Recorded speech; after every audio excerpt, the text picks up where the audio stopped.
Good morning બાળકો. ધોરણ 9માં આપણે 13મો પાઠ ચેપ્ટર નંબર 13માં શા માટે માંદા પડીએ છીએ એના વિશે આપણે થોડું જોયું હતું. આપણે આગળ પણ એમના હઠીલા રોગો, તીવ્ર રોગો વિશે માહિતી મેળવી હતી. કેવી રીતે એ રોગો થાય છે, કેવા રોગો હોય છે, કે કયો રોગ લાંબા ગાળાનો છે, કયો ટૂંકા ગાળાનો રોગ છે, એવું બધું આપણે લાસ્ટ લેક્ચરની અંદર જોઈ ગયા હતા. હવે એમના પછી આવશે કે રોગોના કારણ શું છે, રોગ થાય છે, તીવ્ર રોગ છે, હઠીલો રોગ છે, આ બધા રોગોનું કારણ શું છે, એ રોગ થવા કયા કારણોથી થાય છે એના વિશે આપણે જોવાનું છે. તો રોગનું કારણ શું છે? જ્યારે આપણે રોગના કારણ વિશે વિચારીએ છીએ ને ત્યારે આપણે એ યાદ રાખવું જોઈએ કે આ કારણના બધા સ્તરો હોય છે.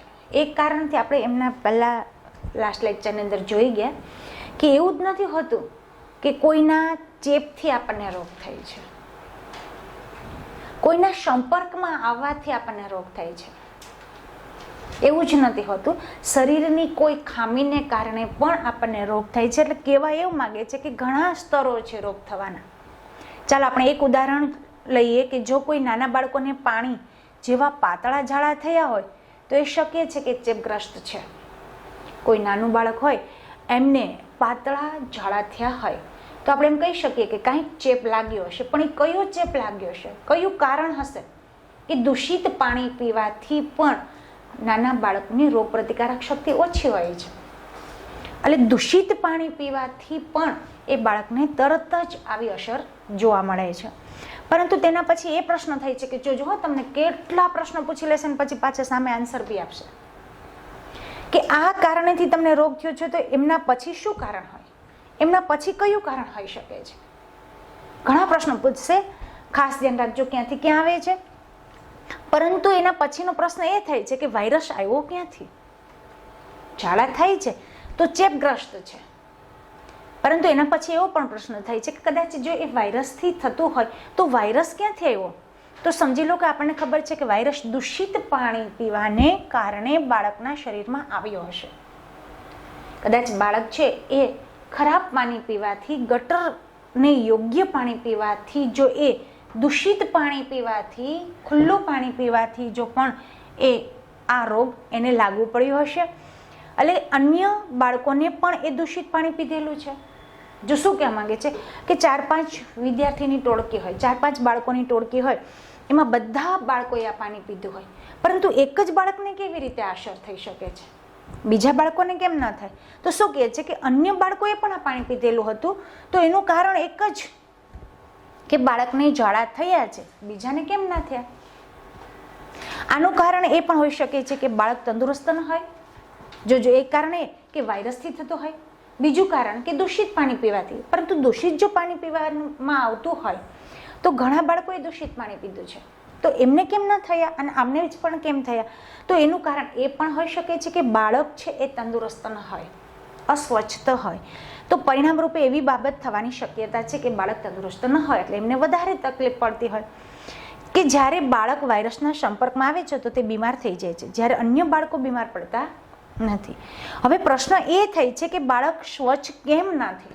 જો કેટલા પ્રશ્નો પૂછી લે છે કે શું કહે છે કે તો બાળક તંદુરસ્ત નથી, એનો અર્થ એવો કે એ વાયરસના સંપર્કમાં આવી ગયો હશે તો એને ઝડપથી લાગવું. પરંતુ એમ કહે છે કે એ વાયરસના સંપર્કમાં આવ્યા હોય તો ઘણા બાળકો એની સાથે બી હતા ને, તો એ બાળકો કેમ વાયરસના સંપર્કમાં ના આવ્યા, તો એ કેમ બીમાર ન પડ્યા?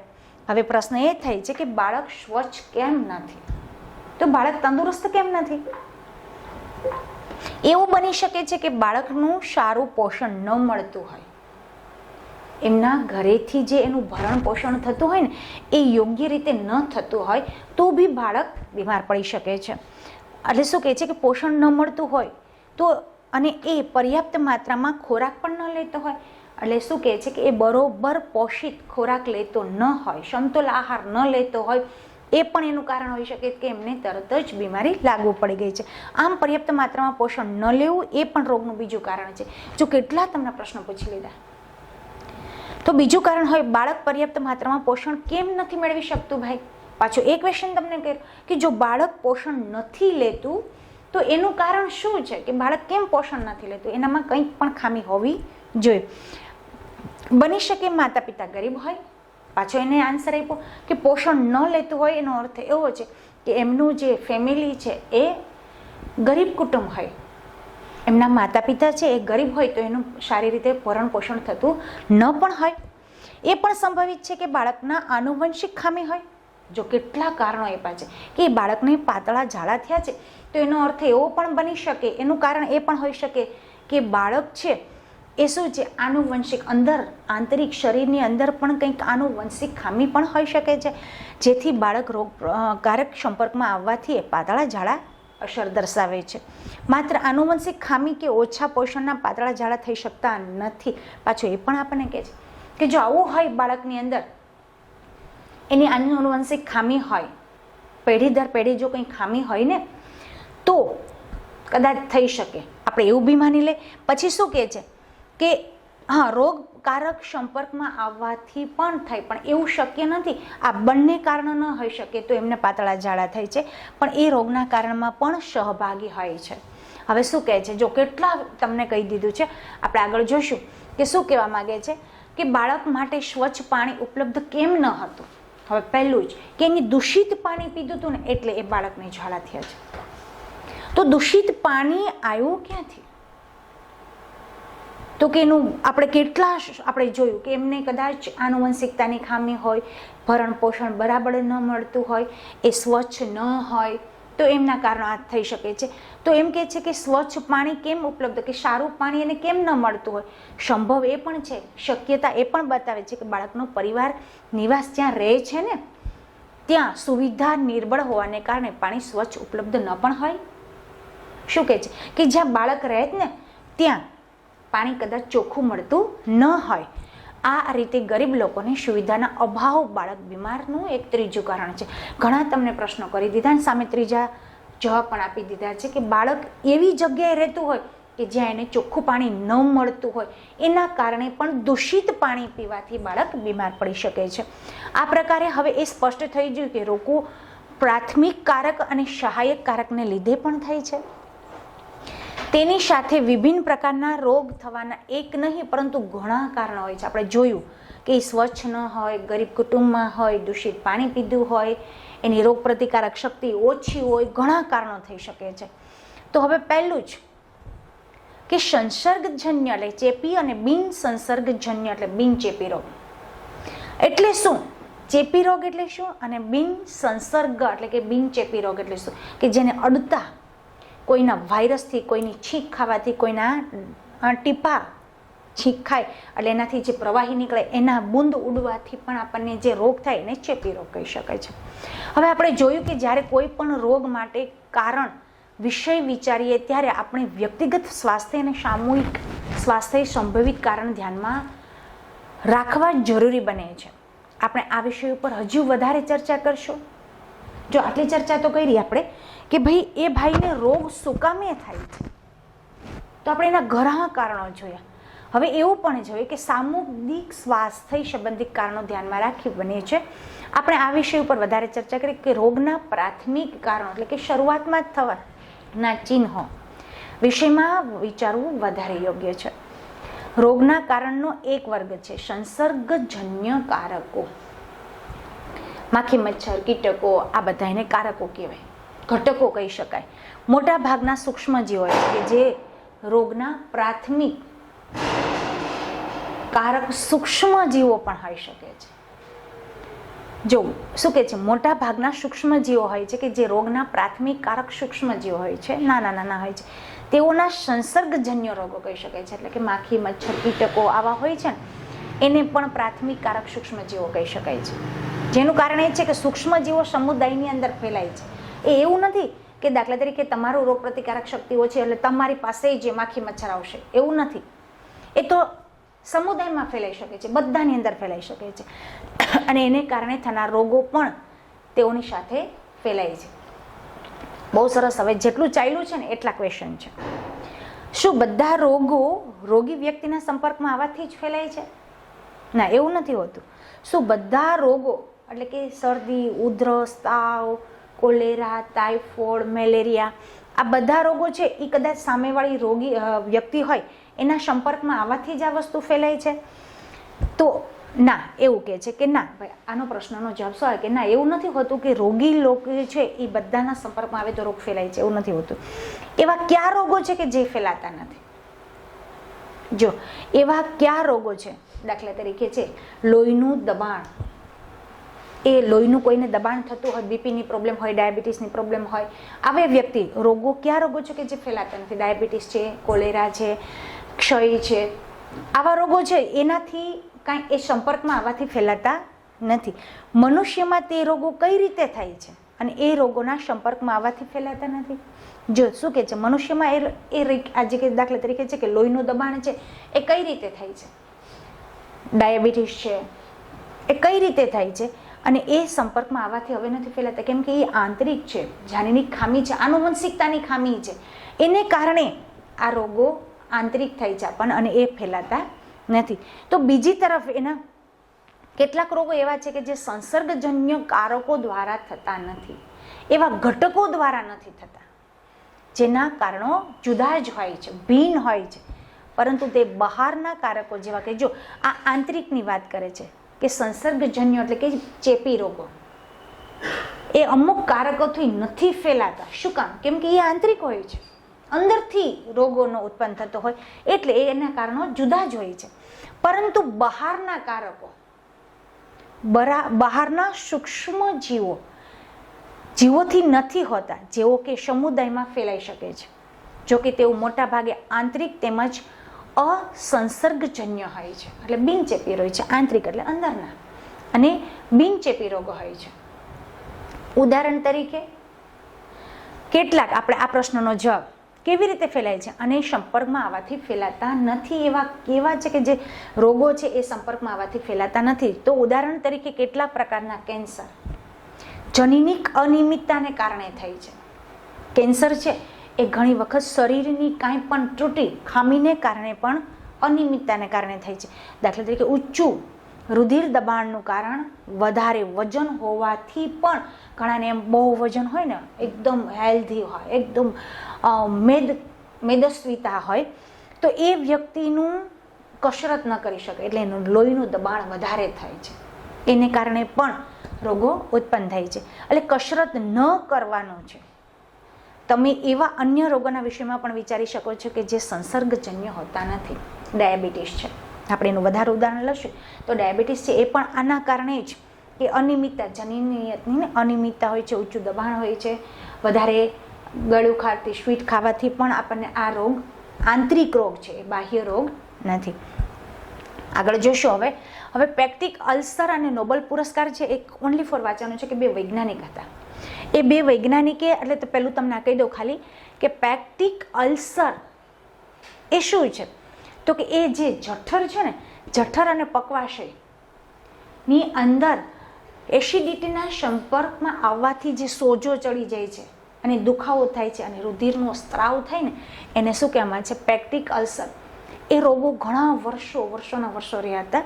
પછી એમને એ બે વૈજ્ઞાનિકો છે જે નોબેલ પુરસ્કારને તમને અહીંયા નીચે બતાવ્યું છે, બેરી માર્શલ છે અને વોરેન છે, એ બંને વૈજ્ઞાનિકોએ આ જે આપણને ત્રુટિ હતી, જે રોગ હતો, એમના વિશેનું આપણને જ્ઞાન કરાયું અને એમની દવાનો શોધક છે, એમને આપણે નોબેલ પુરસ્કાર તરીકે નોબેલ પુરસ્કાર મેળવેલા હતા કે જેનો આ વર્ષોથી આ રોગો આપણા શરીરની અંદરથી આપણે એને પીડાતા હતા, એની દવાનો શોધક હતા. બે વૈજ્ઞાનિક હતા, એમને નોબેલ પુરસ્કાર મળ્યા હતા. એમના વિશે આખું તમે જો તો પહેલું જ તમને કદાચ પેક્ટિક અલ્સર નહીં પૂછે, પરંતુ એના વિશે કઈ માહિતી હોય તો પેક્ટિક અલ્સર એટલે કે જે જઠર અને જે પકવાશય છે આપણી અંદર ડાબી સાઈડ આવેલું જઠર છે, જેની અંદર ખોરાક 3 કલાક સુધી પડ્યો રહે છે, એની અંદર જે સોજો ચડવાનું કારણ, એસિડિટી એટલે બળતરા થાય, સોજો ચડી જાય, એને આ દવાના શોધક છે. તો હવે જોશું કે રોગના ફેલાવાની રીતો અને તેમના ઉપચારની રીતો. આખું વાંચી જજો. આ બંને વૈજ્ઞાનિકો છે. જુઓ, આ શોધ માટે માર્શલ અને વોરેન, આ બંને જ આ બંને વૈજ્ઞાનિકો છે જે તમને કીધું છે દેહ ધાર્મિક વિજ્ઞાન અને ઔષધિ માટે સન 2005માં આ બંને વૈજ્ઞાનિકોને નોબેલ પુરસ્કાર મેળવ્યા હતા. જે આપણે શું કહી દીધું, પેક્ટિક ના બંને શોધકો છે જેને આખા વિશ્વની અંદર એને શોધ કરી અને આપણને ઉપચાર તરીકે એક ઔષધ આપેલું છે. હવે શું કહે છે કે રોગોના ફેલાવાની રીતો અને તેના ઉપચારની રીતો તેમજ સામૂહિક સ્તર પર તેઓના નિવારણની રીતો જુદી જુદી વિભિન્ન રીતે ભિન્ન હોય છે. તેઓના પ્રાથમિક કારણો સંસર્ગજન્ય અથવા તો અસંસર્ગજન્ય એટલે ચેપી રોગો પણ હોઈ શકે અને બિનચેપી, તેના પર આધાર રાખે છે કે તમને કયો રોગ થયો છે ને એના ઉપર આધાર રાખે છે કે એ રોગ છે બિનચેપી છે કે ચેપી રોગ છે, એના ઉપર આધાર રાખે છે. હવે આ જે બધા ક્વેશ્ચન છે એ તમારે મને અત્યાર સુધી આપણે ચલાવ્યું છે એના આ ક્વેશ્ચન છે એ કમ્પ્લીટ કરીને આપવાના છે. હવે પહેલું જ ચેપી રોગ એટલે શું? બહુ સરસ આપ્યું છે કે સંસર્ગજન્ય રોગો એટલે ચેપી રોગો કોને કહેવામાં આવે છે, શેના કારણે ચેપી રોગો થાય છે? તો સંસર્ગજન્ય કારકો એટલે કે ઘટકો, કયા ઘટકોથી આપણને ચેપી રોગો થાય છે? જો મેઇન કારણો હશે ને, મેઇન પ્રશ્ન હશે ને, વધારે પ્રેશર કરી અને તમને સમજાવતી જઈશ કે સંસર્ગજન્ય રોગો એટલે કે ચેપી રોગો કેનાથી થાય છે અને એ કયા કારણોથી ચેપી રોગ થાય છે. તો આપણે જોયું કે સજીવ સૃષ્ટિની સંપૂર્ણ વિવિધતાને કેટલાક જૂથોમાં વિભાજિત કરવામાં આવી છે.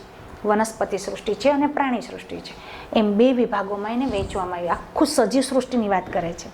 સંપૂર્ણ જુદાપણું છે બધાને, પ્રાણીઓનું જુદાપણું છે, આપણું છે, પક્ષીઓનું છે, આ બધા જ ને વનસ્પતિ એ સજીવમાં આવે છે તો એમનું પણ જુદાપણું છે, તો એને વિભાગોમાં વહેંચવામાં આવી. વિભિન્ન સજીવોનું વર્ગીકરણ કેટલાક સામાન્ય લક્ષણના આધારે કરી શકાય છે. રોગ ઉત્પન્ન કરવાવાળા સજીવોને આમાંથી અનેક જૂથો સમાવેશ થાય છે. આમાંના કેટલાક વાયરસથી થતા હોય, કેટલાક રોગો બેક્ટેરિયાથી થતા હોય, કેટલાક એક કોષીય સજીવો છે કે અમીબા, પેરામિશિયમ આપણે કહ્યું, તો કેટલીક ફૂગ અથવા પ્રજીવોથી કેટલાક રોગો થાય અને બહુકોષીય સજીવો જેવા કે અનેક પ્રકારના કૃમિઓથી પણ રોગો થઈ શકે છે. એટલે કે સંસર્ગજન્ય રોગો છે એ આ બધાથી થઈ શકે છે. કે વાયરસ છે, બેક્ટેરિયા છે, આ બધા સૂક્ષ્મજીવો છે. આપણે કહીએ કે 5 પ્રકારના છે, લીલ છે, ફૂગ છે, બેક્ટેરિયા છે, પ્રજીવ છે, વાયરસ છે. આ 5થી અમુક એવા રોગો થઈ શકે છે જે ચેપી રોગો કહી શકાય છે. હવે તમને લગભગ તો આવું ક્યારે બી નહીં જોવા મળ્યું હોય, એટલા સૂક્ષ્મ છે, સજીવ છે, એટલા સૂક્ષ્મ છે. વાયરસ બેક્ટેરિયાની વાત કરે છે, આ બધું એટલા અત્યંત સૂક્ષ્મ છે કે જેને નેનોમીટરથી પણ માઇક્રોમીટર વડે આપણે એમને જોઈ શકીએ છીએ. એનું માપ નેનોમીટરની અંદર પણ કરી શકાય છે, એટલા સૂક્ષ્મ છે. પરંતુ આપણને બહુ સરસ આ લોકોએ ઝૂમ કરી અને આપણે એમની આકૃતિ જોઈ શકીએ છીએ. તો પેલું સંક્રમણ એટલે ચેપગ્રસ્ત કહેવાય. સંક્રમણ એટલે ચેપગ્રસ્ત, કોષની બહાર નીકળતા સાર્સ કહેવાય. સાર્સ નામના રોગ છે, સાર્સ વાયરસને કારણે. તો સાર્સ એટલે કે તમને અહીંયા આખું ફૂલ ફોર્મ આપ્યું છે કે સેવર શું કીધું છે કે શેવર ઇન્ટ્યુસ્ટ રિસ્પાર્સ્ટરી સિન્ડ્રોમ, આખું ફૂલ ફોર્મ એનું છે. શું કહે છે? સેવર ઇન્સ્ટ્રોજન પછી આર એટલે કે રિસ્પાન્ટરીસ, સી એસ એટલે કે સિન્ડ્રોમ એટલે કે એનો ચિહ્ન છે, એનો સિન્ડ્રોલ છે, એનો ચિહ્ન છે. વાયરસની આકૃતિમાં આ એક વાયરસ છે. જો આમાં બેક્ટેરિયા છે, વાયરસ છે, બધાની આકૃતિ તમને જુદી જુદી બતાવી છે. પરંતુ આમને શું સાર્સ શું કહે છે? કોષની બહાર નીકળતા સાર્સ. વાયરસની આકૃતિમાં એટલે ચેપગ્રસ્ત વ્યક્તિ હોય ને, તો ચેપગ્રસ્ત વ્યક્તિના કોષની બહાર નીકળતો જે આ વાયરસ છે એને આકૃતિમાં તમે તીર વડે દર્શાવ્યું છે. જો અહીંયા નાનું એવું તીર કદાચ તમને બતાવ્યું હોય, અહીંયા જો 2 તીર આપેલા છે, જો એ તીર દ્વારા અંકિત કરેલ છે. આકૃતિમાં સફેદ રેખા આપી છે. જો અહીંયા આ તીર વડે બંને બતાવેલા છે. સફેદ રેખા કે 500 નેનોમીટર, નેનોમીટર એટલે અતિ સૂક્ષ્મ કહેવાય છે. આપણે કેમ કહીએ છીએ બધી કારમાંથી નાનામાં નાની કાર તો કે નેનો કાર, એમ સૌથી નેનોમીટર એ માપનનો એકમ છે. 500 નેનોમીટર એટલે NM એટલે કે નેનોમીટર માપને દર્શાવે છે, જે એક અન્ય માઇક્રોમીટરનું અડધું થાય છે. વિચાર તો કરો કે કેટલું સૂક્ષ્મ હશે, એ કેટલું નજીવું, કેટલું નાનું હશે. 1 માઇક્રોમીટર એટલે કે 1 મિલીમીટરના 1000 ભાગ બરાબર છે. એટલે આ કેટલું સૂક્ષ્મ હશે ને આપણને આ રીતે બતાવ્યું છે, તો આપણે બહુ સરસ કહેવાય કે આપણને આ રીતે આપણે આકૃતિ જોઈ શકીએ છીએ. આ આકૃતિ બાબતે દર્શાવે છે કે આપણે કેટલી સૂક્ષ્મ વસ્તુને જોઈ રહ્યા છીએ. હવે આ લીધું છે ક્યાંથી? આટલું સૂક્ષ્મ હોય તો એમને લીધું છે ક્યાંથી? એટલે સૌજન્ય કહી શકીએ એમને. તો એ લીધું છે ક્યાંથી? તો કે emerging infectious disease CDC US એક જનરલમાંથી. તમે ઘણી વખત 11-12 સાયન્સમાં જશો ને, BSc જશો ને, જનરલ બનાવવાની આવશે.